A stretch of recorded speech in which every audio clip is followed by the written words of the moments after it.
Со 25 гласа за и 59 против, владеачкото мнозинство не го поддржа законот за амнестија на ВМРО ДПМН со кој се бараше неселективна правда за сите инволвирани во собраниските настани. За опозицијата нивниот предлог е во насока на вистинско национално помирување, а несоработката на власта во оваа насока е доказ дека премиерот неговата агенда ќе ја тера преку телото за помирување, велат од пратеничката група на опозицијата.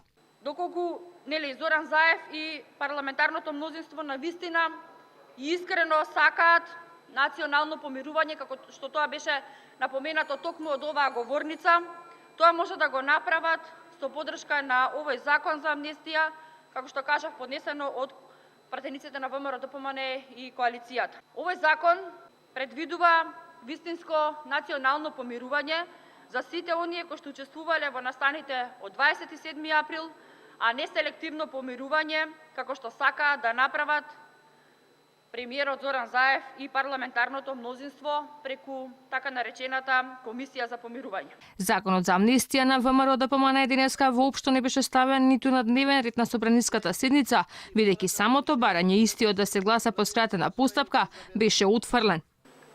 Бидејќи собранието одлучи законот да не се усвои во скратена постапка, фактички се повлекува, односно нема да се расправа по истина.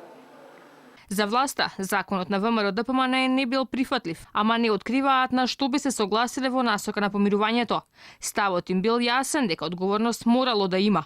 Претходно законот доби негативно мислење од владата, каде се правдаа дека истиот бил преопширен. Токму ова законско решение со кое опозицијата бараше сите обвинети осудени за ланскиот 27 април да бидат ослободени од обвинувањата за терористичко загрозување на уставниот поредок, беше и услов за нивно вклучување во собраниското тело за помирување.